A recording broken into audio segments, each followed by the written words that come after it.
All right, welcome back to another lecture. Um, this one is going to be the last section in Chapter 2, and it's just going to be a summary of what we've covered in Chapter 2 so far. I anticipate that this might be a little bit on the long side because we have covered a lot of ground. So let's review. In the first four sections of this chapter, we talked about the basics of probability. And then in the next four sections after that, we talked about probability distributions. And then finally, we finished off this unit with a discussion of sampling distributions. So let's review each of those things in turn. The basic notion of probability is that the probability of A is the number of ways that A can occur divided by the total number of possibilities. So for example, a bag of marbles contains 15 blue, 17 green, and 12 clear marbles. If a marble is chosen at random, what is the probability that it's green? Well, the probability of, I'll just call it G for green, is going to be 17 out of whatever the total number of marbles is, right? Because there were 17 marbles in the bag. So I think 17 plus 15 plus 12 is 44. And then if you can reduce that fraction, you should. 17 over 44 does not reduce. So you could just circle that as your answer or box it. If you want to give a decimal approximation, you can. And I think for the most part, we'll round to 4 decimal places.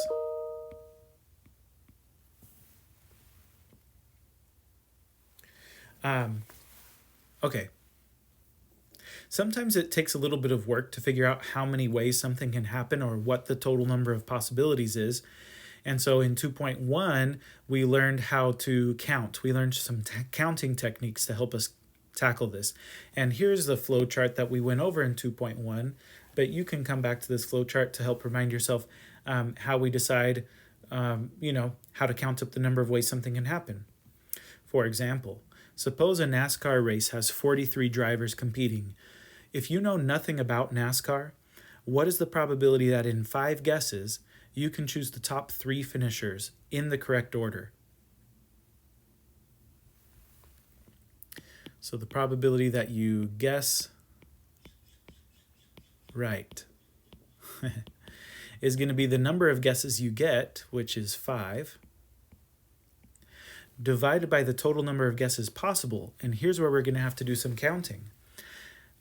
We want to choose the top 3 finishers, okay? Repetition is not allowed here, right? If you're following along with the flow chart, repetition is not allowed, okay? Because it doesn't make sense for the same person to finish in both first and second place. So no repetition. So then the next question we have to ask ourselves is, does the order matter? And here I would say yes, right? Because if Bob gets first place and Sally gets second place, that's different from Sally getting first and Bob getting second. So I think the answer is yes, and that means we should use a permutation. So we're going to use a permutation here. We have 43 drivers to choose from, and we need to choose the top 3 finishers, right? Now, I'm going to guess that this ends up being a very small number. But let's go over to Desmos to see what this is. That's not what I want. I want Desmos. Okay. So we're going to do 5 over, and then I'm going to go, I can either type in the, NPR thing, or I can come over to the function and just select that, right? But I want to do 43 drivers, and I want to choose the top 3 finishers. So it's 43, choose 3. And sure enough, this is very small. If I round that to 2 decimal places, we'll say it's about 6.75 times 10 to the negative 5.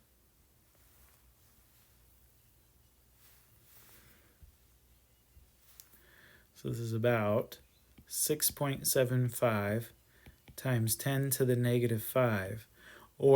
So that's the scientific notation. In standard notation, right, I would move the decimal 5 times to the left.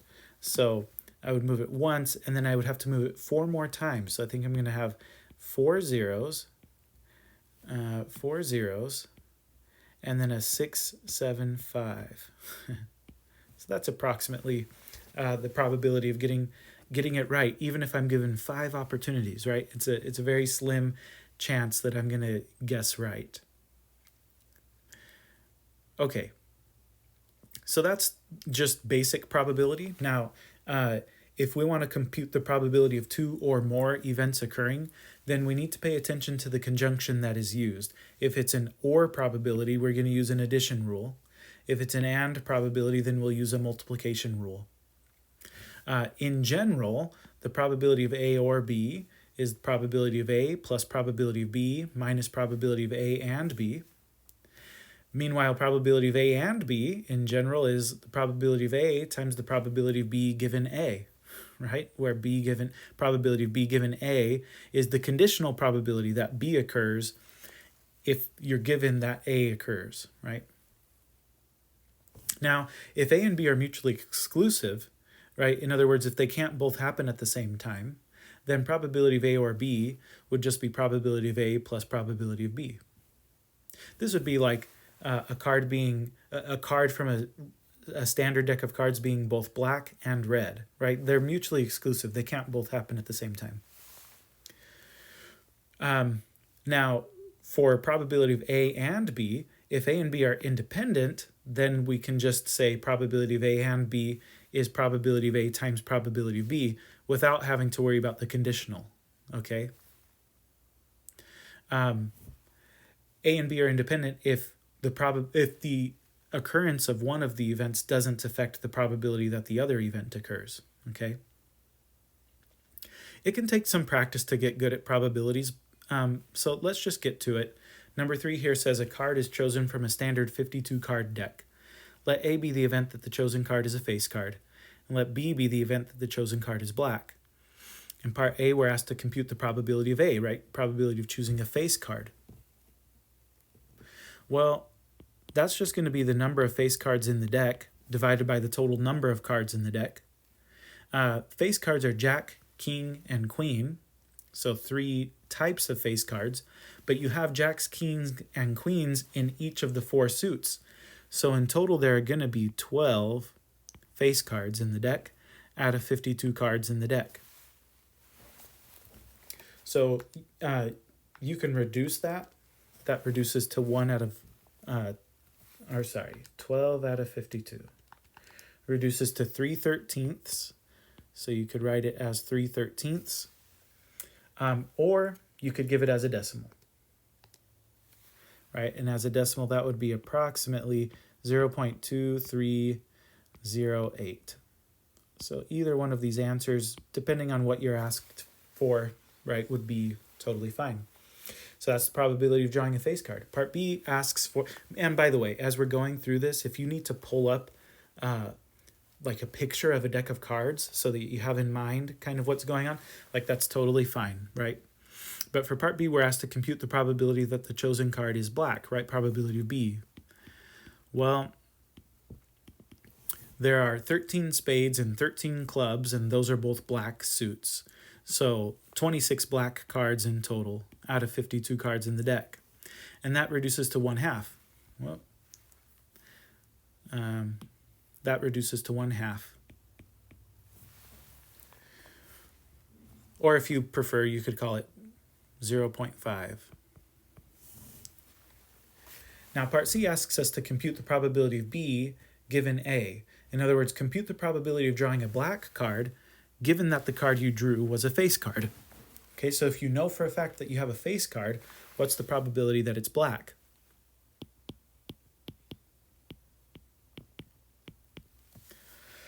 Well, there are 12 face cards, as we said. 3 of them are clubs and 3 of them are spades. So there are 6 face cards that are black. This would be 6 out of 12, right? 12 face cards, 6 of which are black. So the probability that you draw a face card, the probability that you draw a black card, given that it's a face card, is 6 out of 12. And that also reduces to 1/2. So then part D asks an interesting question. Are events A and B independent? And the answer here would be yes. Because notice that in part B, right, you got 1/2 as your answer. So the probability of drawing a black card is 1/2. And then in part C, you also got 1/2 as your answer. So the probability of drawing a black card, given that you draw a face card, is also 1/2. The probability didn't change. So if you assume that you drew a face card and then compute the probability of drawing a black card, you get the same thing as if you had just computed the probability of drawing a black card without making any assumptions. And what that means, what that tells us is that drawing a face card does not affect whether or not the card will be black, and therefore the events are independent, right? So we would say yes to that question. If you want to give a justification, you could say because probability of B equals probability of B given A, right? They're the same thing. So A doesn't affect B. All right, part E asks for the probability of A and B. Well, probability of A and B, you could do this two ways. You could either look through the deck and look for cards that are both black and face cards. And if you do that, you'll notice that there are 6 of them, right? There are 2 black kings, 2 black queens, and 2 black jacks. And so 6 black face cards out of 52 cards in the deck.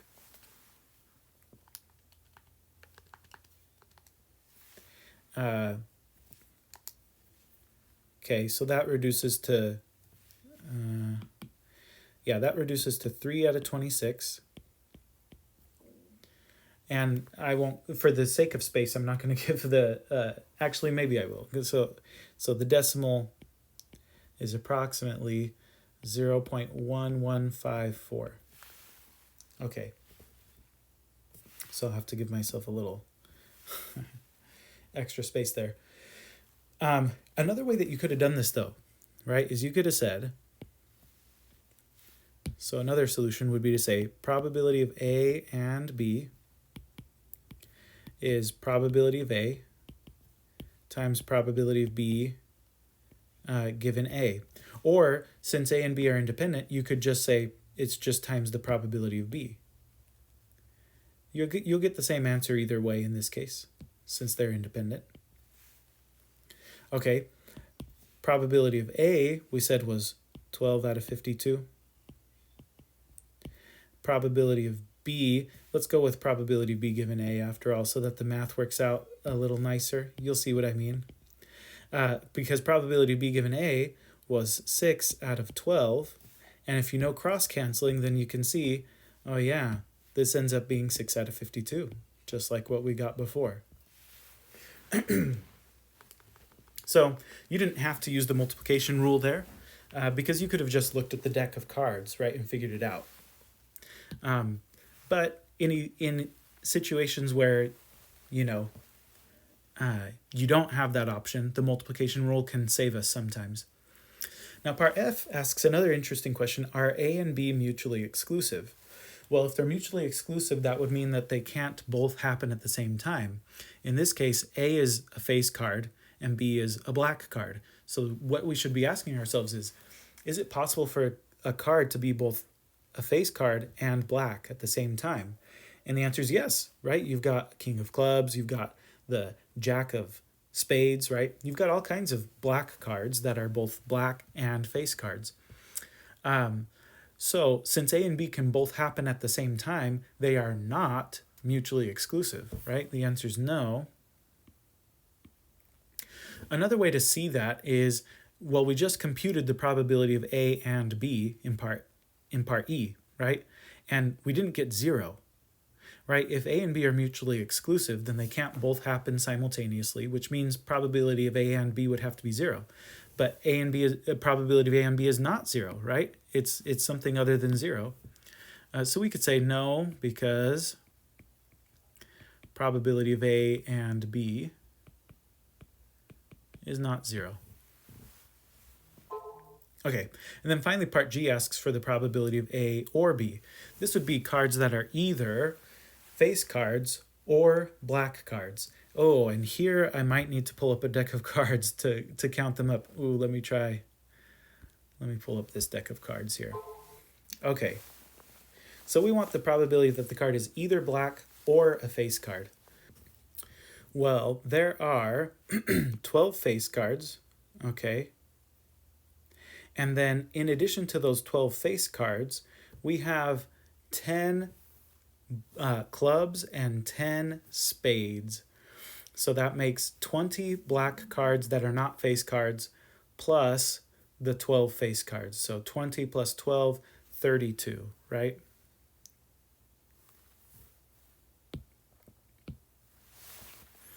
Okay, so probability of A or B is going to be 32 out of 52, which reduces to 8/13, or as a decimal, it's about 0.6154. Okay, well, another way that you could have done this problem is with the addition rule. You could have said probability of A or B is probability of A plus probability of B minus probability of A and B. Probability of A was 12 out of 52. Those are the face cards. Probability of B was 26 out of 52. Those are the black cards. But if we count up all 12 face cards and then all 26 black cards, then we've double counted the black face cards. And so we have to subtract off the black face cards, right? Probability of A and B,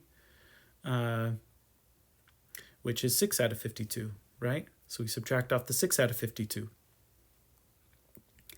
And so that comes out to 12 plus 26 minus 6, so 32. Oh, 32, yeah, of course, we just did it, right? Just like before, okay, just like before. So, so you could do it either way. Again, you don't need the addition rule for this particular problem, but for other problems, you might need to use the addition rule. Let's take a look at another one. This one says the following contingency table contains the survival data for the Titanic voyage.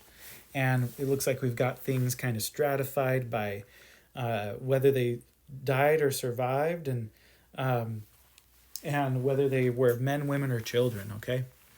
It says, suppose a passenger is selected at random. Let S be the event the passenger survived. Let M be the event that the passenger was a man. This should say event right here.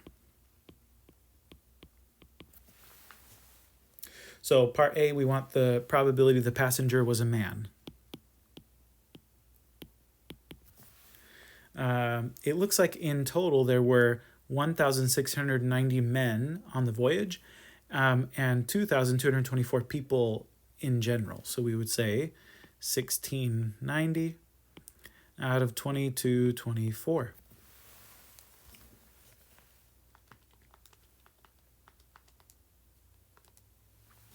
And that comes out to about, you can reduce that, by the way, but let's just round these to 4 decimal places. This comes out to about 0.7599 if we round to 2 decimal places. Okay. Part B asks us to compute the probability that the individual survived. Well, there were 711 survivors in total, okay, out of 2,224 people aboard the ship. So let's see, 711 out of 2,224 is approximately 0.3197. Ooh. So only about 32% of people survived. That's better than 0%, I guess. Okay, part C asks us to compute the probability of S given M. This is the probability that the person survived, given that they were male. Okay, let's do it. since we're given that they are male, we're just going to look at the men in the study, and we're going to forget, not study, but the men on the Titanic, and we're going to forget about everyone else. Okay? We're given that they're male, so we're restricting our attention to this column. Now we want to know what's the probability they survived. And it would be 338 out of 1690, right?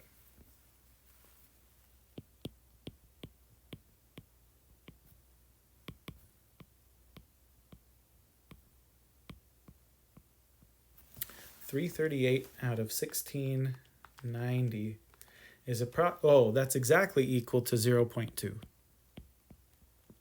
So 20% of the men survived. Okay, so now part D. Are events S and M independent? Are the events that you survived the wreck and that you're male independent? And the answer seems to be no here. They're not independent because these probabilities changed, right? The probability that there was about a 32% chance of survival generally, but if you were a man, there was only about a 20% chance of survival.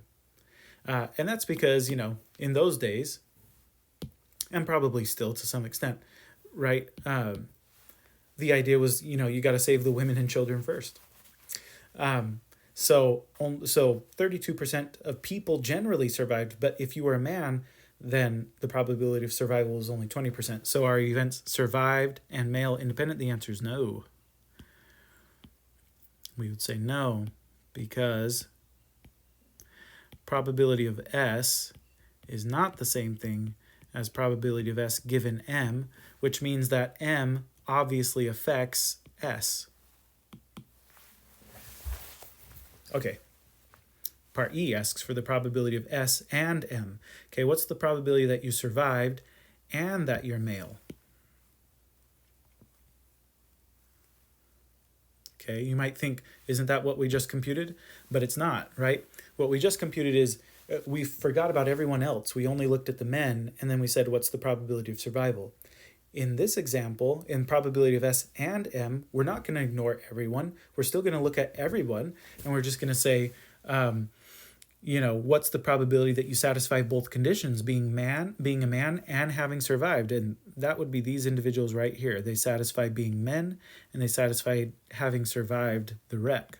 Okay, so 338 out of all passengers on board, 2224.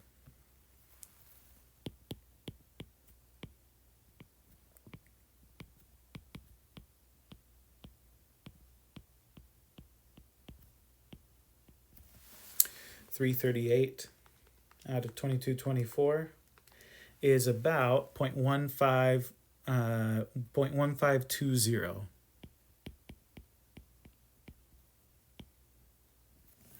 And of course, there's another way you could have done this. You could have used the multiplication rule, right? You could have said probability of S and M is probability of S times probability of M given S. Probability of S, we said earlier, was 711 out of 2224. 2224. And probability of M given S, we haven't actually done that, right? We haven't actually done that. So, we'd have to look back at the chart. Probability that you're male given that you survived. So we would restrict our attention just to the survivors and say it would be 338 out of 711.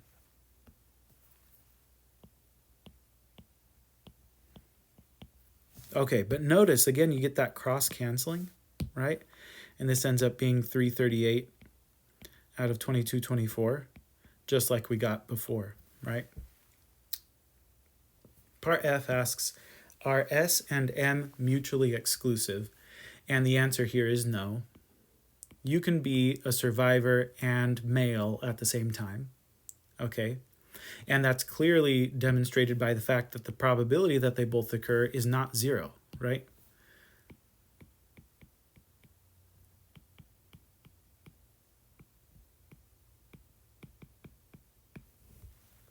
Okay, part G says compute probability of S or M. So we want the probability the individual survived or was a man. Well, let's see. There were 1,690 men in total and 711 survivors in total. But if we just add up this number plus this number, we will double count these men who are in both categories.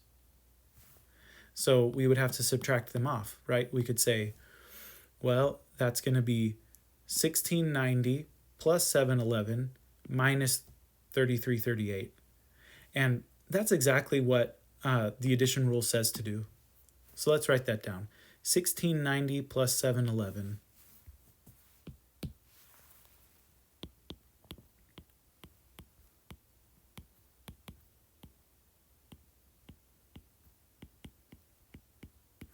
Minus 3338.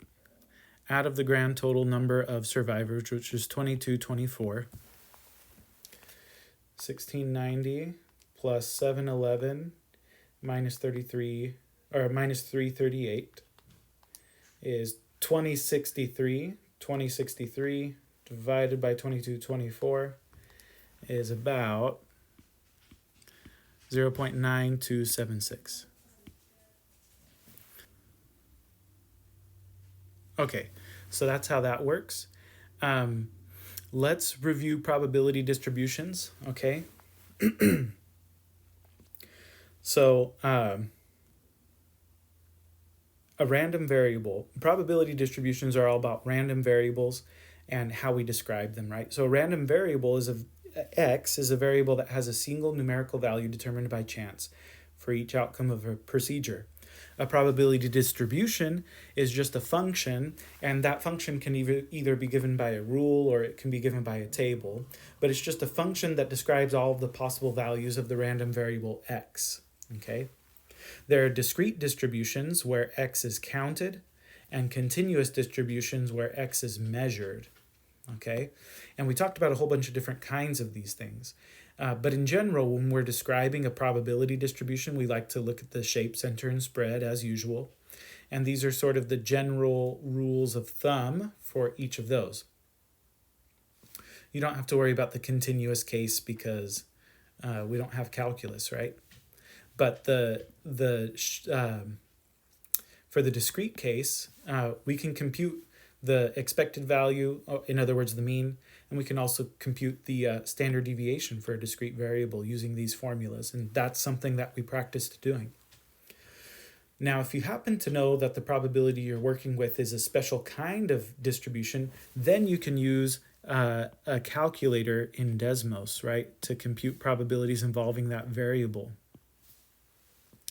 The ones we're going to primarily focus on are the binomial and the normal.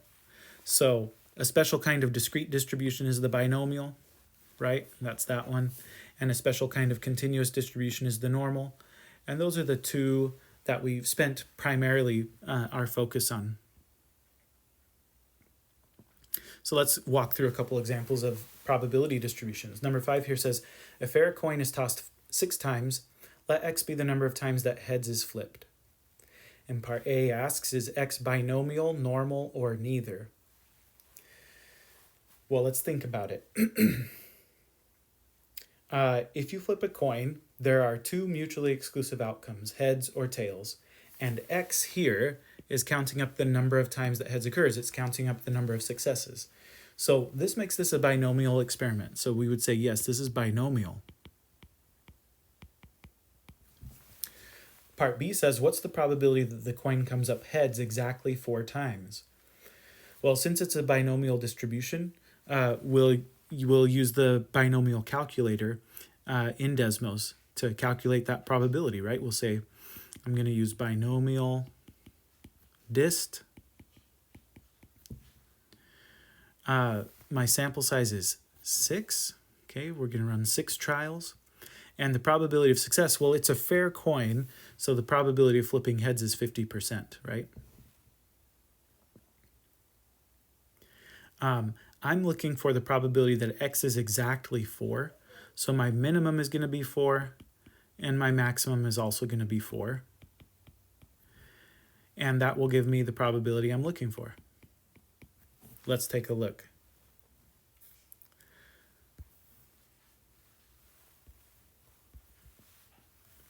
So I'm going to type binomial dist. I can put in 6 trials, probability of success of 0.5. 0.5. I'm going to zoom in on that distribution and find the cumulative probability. I want the probability that x is exactly 4. Okay, so that's that bar right there.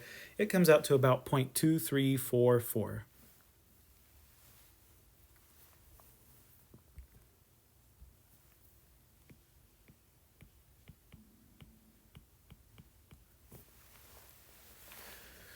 Okay, part C asks to compute and interpret mu sub x. Well, for a binomial distribution, mu sub x is n times p.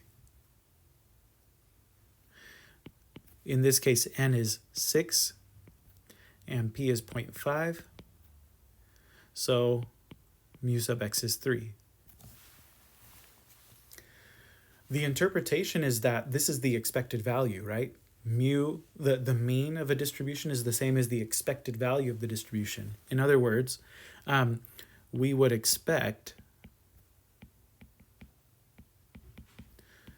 to flip heads 3 times, right? If you flip a coin 6 times, you expect to flip heads 3 times. That's the interpretation. Part D asks us to compute sigma sub x. Well, for a binomial variable, sigma sub x is the square root of n times p times q. So that comes out to square root of 6 times 0.5. Remember, q is 1 minus p. So if p is 0.5, then q is also 0.5. And we've got square root of 6 times 0.5 times 0.5. Rounding to 2 decimal places, that's about 1.22.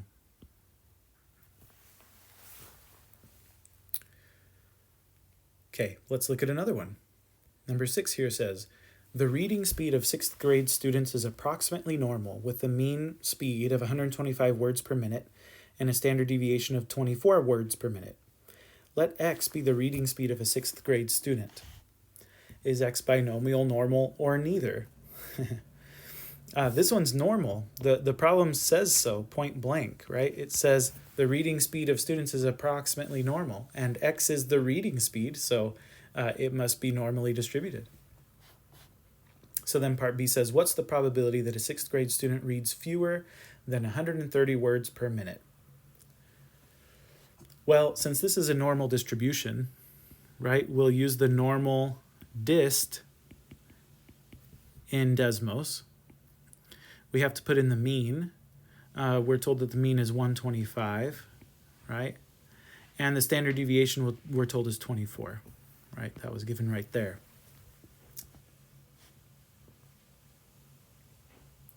I'm looking for the probability that the student reads fewer than 130 words per minute. So I'm not going to have a minimum value, right? It's just going to be negative infinity. And my maximum value is going to be 130, all right? That'll give me the probability x is less than 130. Let's see what we get. So 125 and 24.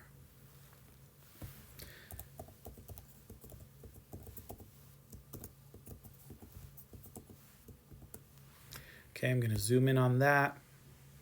Let me hide this one. Compute the cumulative frequency. And I'm looking for the probability x was what? 130? Yeah, less than 130. Whoops, wrong way. Less than 130.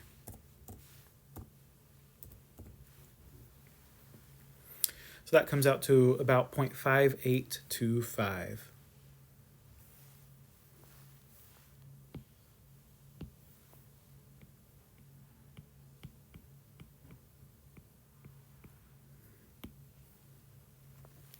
Part C asks us to compute and interpret mu sub x. Well, for a normal distribution, mu sub x is just mu, which is 125.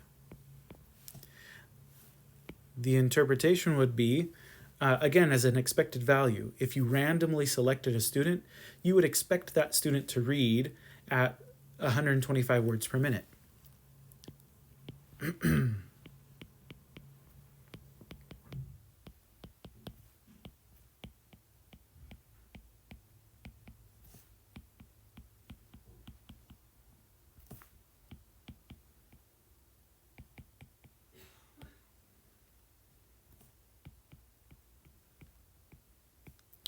WPM, words per minute. Okay, and then part D says compute sigma sub x. Well, for a normal distribution, sigma sub x is just sigma, which we're told is 24 in this case. And that's all there is to that. Okay, let's look at another.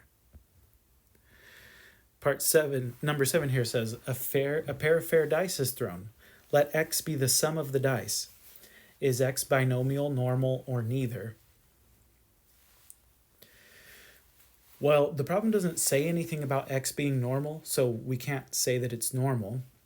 And we don't have success and failure here. X is the sum of the dice. We're not counting up the number of times something happens. So x is not binomial. I guess that means that this is neither normal nor binomial.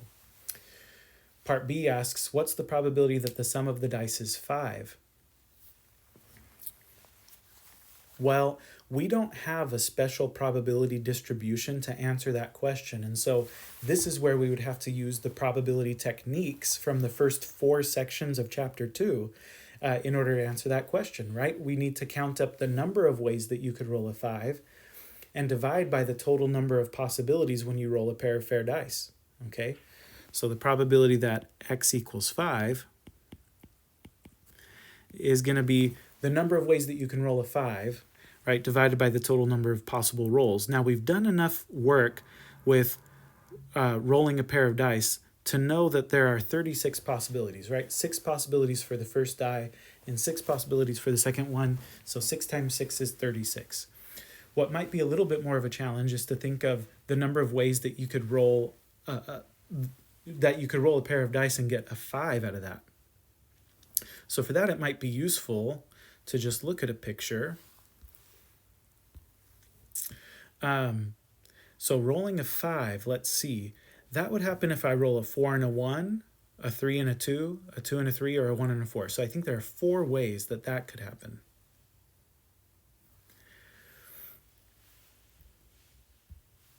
So this would be 4 out of 36.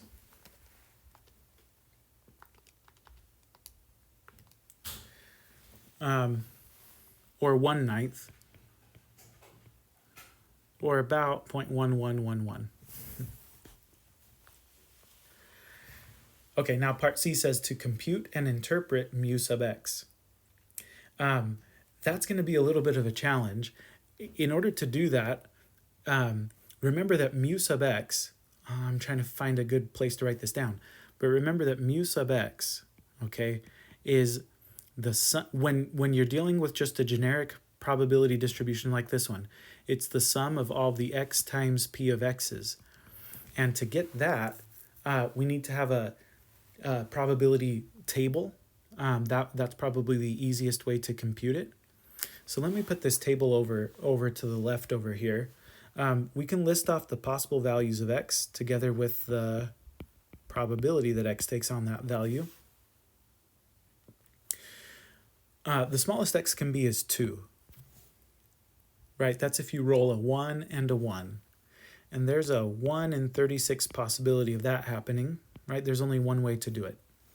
And then x could be 3, 4, 5, 6, 7, 8, 9, 10, 11, or 12. Okay. So you'll have to go through and count up the number of ways that you could roll 3, but like to roll a 3, you could roll a 1 and a 2, or a 2 and a 1. 2 ways to do it out of 36. I'm not going to bother to reduce these, because you'll see the pattern. If I reduce them, you won't see the pattern, right? How many ways can you roll a 4? Well, that could happen if I roll a 1 and a 3, a 2 and a 2, or a 3 and a 1. So 3 ways to roll a 4 out of 36. And I think you see what's happening, right? How many ways can we roll a 5? Well, we just computed that, right? That was 4 out of 36. How many ways to roll a 6? Well, there's going to be 5 of them. Okay. How many ways to roll a 7? There are going to be 6 of these. And then you might expect this to continue going on. Probability of rolling at 8 is 7 out of 36, but that's not correct, right? So think about 8s. To roll an 8, I can't roll a 1 and a 7, right? Because there are no 7s. So that's out of the question. But I could roll a 2 and a 6. I could roll a 3 and a 5. I could roll a 4 and a 4. I could roll a 5 and a 3, or I could roll a 6 and a 2. So there are 5 ways to roll an 8. So things start to come back down after 7. And in the interest of time, I'm just going to skip ahead there. But you can pause that. You can pause the video and think about that and make sure you understand why I'm getting those answers that I'm getting. But so now for part C, we would compute the mean by taking each value and multiplying it times its probability. So 2 times 1 out of 36. And then we would add 3 times 2 out of 36. And then we would add 4 times 3 out of 36. And we would continue on this way until we got to the very end, 12 times 1 out of 36. And if you do all of that and punch it into your calculator, what you're going to get is 7. And you can take my word for that, or you can double check it. In fact, you should double check it. But the answer you'll get is 7, right? So you expect, so that's the mean of the distribution. The interpretation is that we expect to roll a 7, right? If you roll a pair of dice, you expect to get a pair of dice whose sum is 7, right? We expect to roll a 7.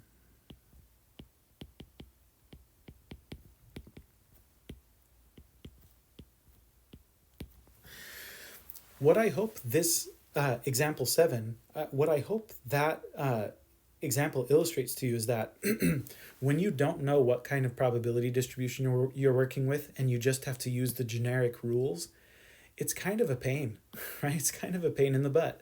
So we really like it if we can correctly identify that something is normal or binomial, because then we get to use shortcuts for the mean and the standard deviation. Speaking of which, I didn't have you compute the standard deviation of example 7 because it would have taken forever, right, to do it by hand. Because we would have had to use this formula. We would have had to say, this is the square root of the sum of x squared times p of x, and then subtract off the mean squared. It's just a very long process to do by hand. So I'm not going to make you do it. But let's look at one more. Number 8 here says, suppose that a recent poll found that 36% of adult Americans like cats. A random sample of 10 American adults is surveyed, and the participants are asked how they feel about cats. Let X be the number of people surveyed who like cats. All right. We're asked the same set of questions, right? Is X binomial, normal, or neither? And this one I would say is binomial, thank goodness. It's going to make our work later a lot easier. But it's binomial because either you like cats or you don't, right? Part B, compute the probability that exactly 4 of the people surveyed like cats. Well, since this is a binomial distribution, we'll use the binomial dist in Desmos. It says that they were going to sample 10 individuals, so our sample size is 10, and the probability of success is 36%. But we have to put that as a decimal into the calculator, so we'll call it 0.36.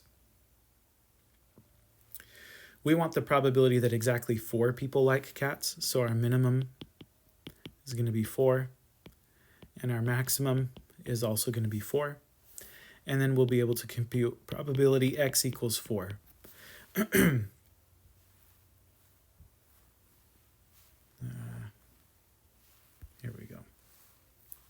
So back to my binomial distribution. Sample size of 10, and we have a probability of success of, was it 0.34? 0.36. Okay. And then we wanted the probability that x equals 4, which my calculator is already set to compute, right? So that comes out to about 0.2424.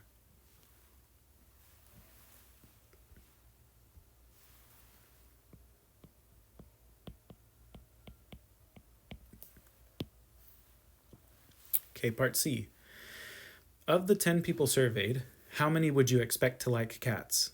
And then if 100 people were surveyed, how many would you expect to like cats? Well, out of 10,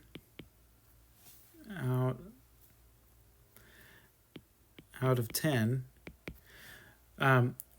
the expected number of people to like cats is going to be n times p, right? The number of people in the survey times the probability of success, right? That comes out to 10 times 0.36, which is 3.6. Now, it doesn't make sense. It does not make sense to say we expect 3.6 people to like cats, because it doesn't make sense to talk about 0.6 people. We would just round up and say we expect 4 to like cats.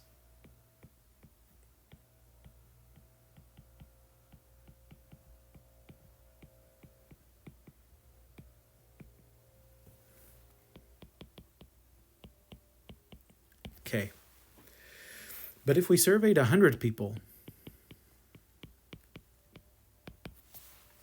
100 people is 10 samples of size 10, right? 10 times 10 is 100. So we would multiply our expected value times 4. We would say we expect 3.6 times 10, or if you prefer, right, you could just call it 100 times 0.36, right, which comes out to 36. We expect 36 people to like cats.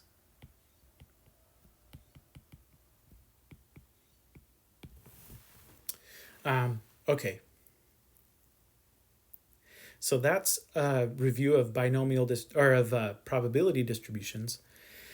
Finally, let's review sampling distributions a little bit. This one is the freshest in our mind, so we shouldn't have as much to review here. We just got a couple problems. But as a review, the sampling distribution of x bar is normally distributed provided that the underlying population is normal or our sample size is large. Okay. And then we have the center and spread of the distribution, which we will need in order to compute probabilities involving x bar. We have a similar result for the sampling distribution of p hat, right? P hat is also normally distributed, and this is the condition to check there. And then we can compute the center and spread as well if we want to compute probabilities involving p hat. So let's look at a couple examples. Number 9 here says, the heights of unicorns are normally distributed with mean 63 inches and standard deviation 3 inches. What is the probability that a randomly selected unicorn is more than 65 inches tall?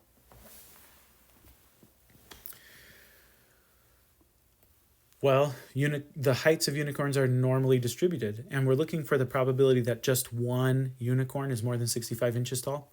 So we're going to use the normal distribution. Actually, let me show my work a little differently here. So the mean, right, mu is 63. And the standard deviation, sigma, is 3.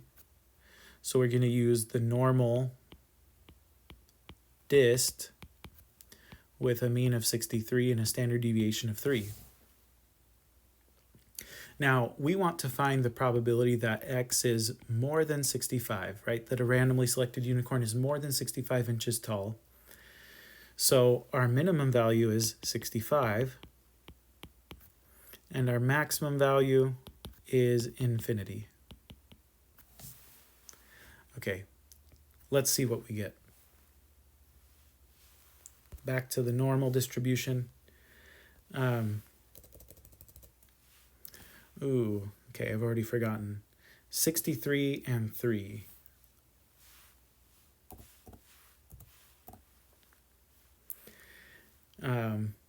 And we want the probability that x is more than 65. Okay. 65 infinity. Oh, shoot. Oh, no, I am using the right one. 65 infinity. Let's zoom in on that. Okay, so there we go. So the probability is about 0.2525.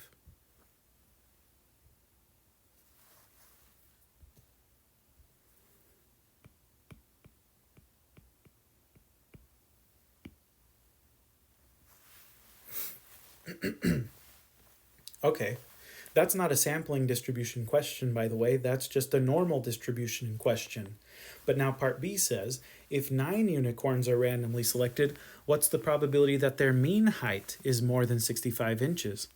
So this time we want the probability that x bar is more than 65. Okay, so we need to use the mean for the x bars, right? The mean for the sample means.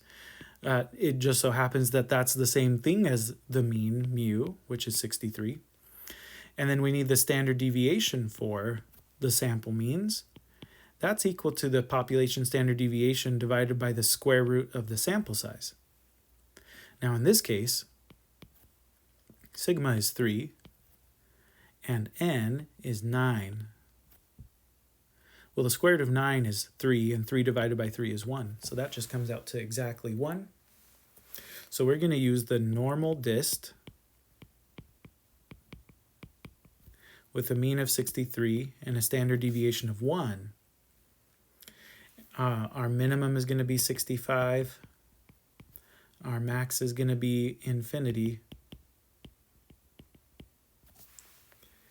So the only thing I need to do is to change the standard deviation. Okay, everything else is identical. Let's do that.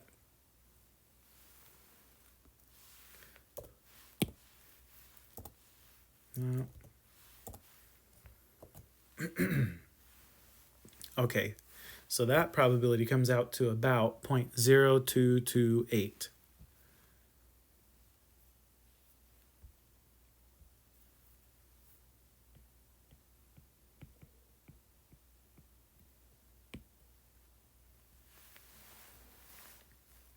Okay, one last example. Hang in there, we're almost done. This one says, as everyone knows, 22% of unicorns have rainbow mane. Suppose that 150 unicorns are randomly selected, and let x be the number, and p hat represent the proportion, of selected unicorns who have rainbow mane. Note that x is binomial, okay? X is the number of unicorns with rainbow mane, and that makes x binomial. P hat is the proportion of unicorns with rainbow mane, okay? Part A asks for mu sub x. Well, x is binomial, right? So mu sub x is n times p, which in this case is 150, right? N is 150, and p is 22%.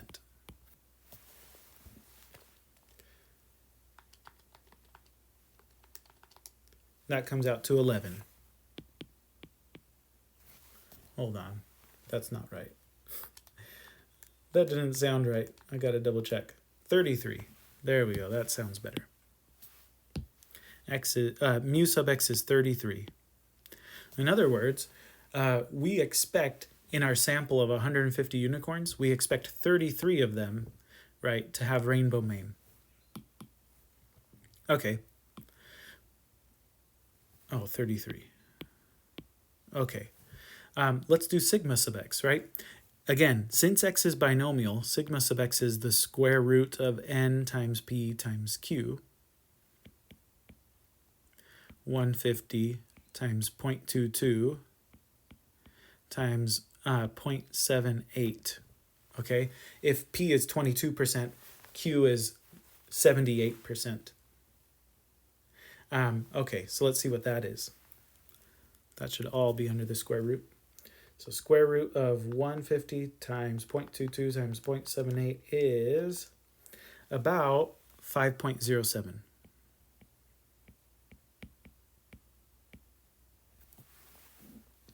And part C asks for the probability that x is greater than or equal to 30. Well, we're going to use the binomial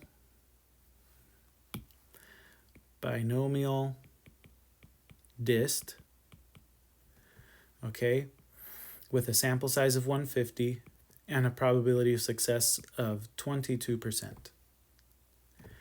The minimum is going to be 30, and there will be no maximum. I mean, I guess 150 could be your maximum, but you could put 150 or you could put infinity, and either way it's going to be fine. Let's see what we get. So 150 and 0.22.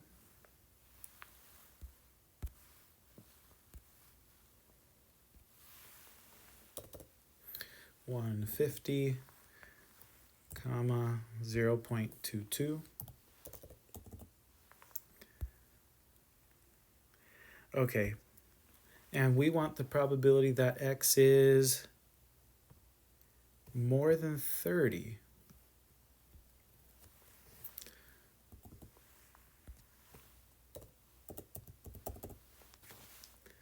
Okay, so that comes out to about 0.7517.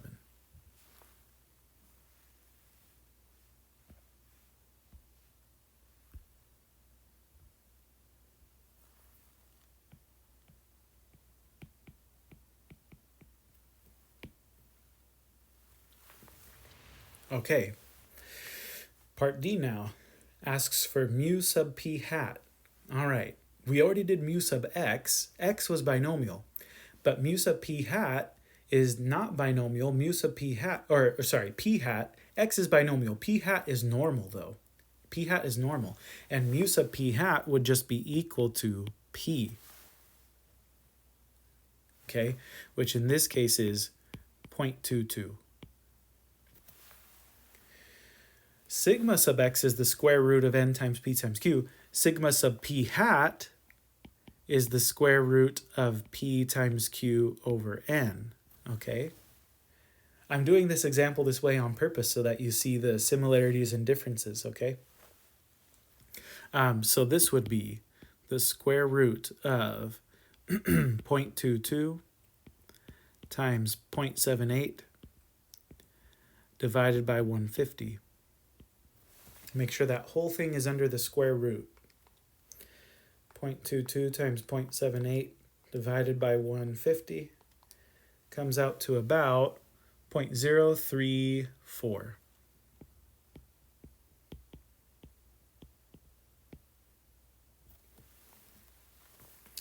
And then finally, for the probability that p hat is greater than or equal to 0.2, we're going to use the normal distribution because p hat is normally distributed. We're going to use a normal distribution with a mean of 0.22 and a standard deviation of 0.034. We want our minimum to be 0.20, and we don't have a maximum. We'll just put infinity. And then we're going to look for the probability that p hat is greater than or equal to 0.20. 0.22 and 0.034. Let's see.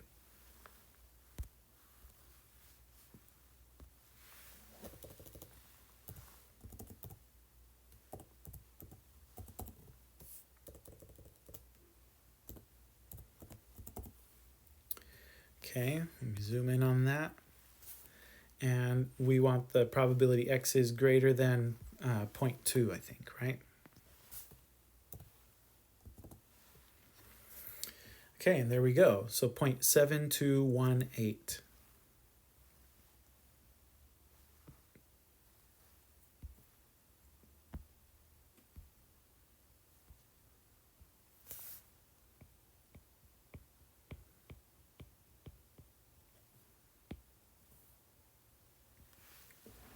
Okay, So hopefully number 10 helps you to see the difference between the binomial distribution, okay, and the sampling distribution for p hat.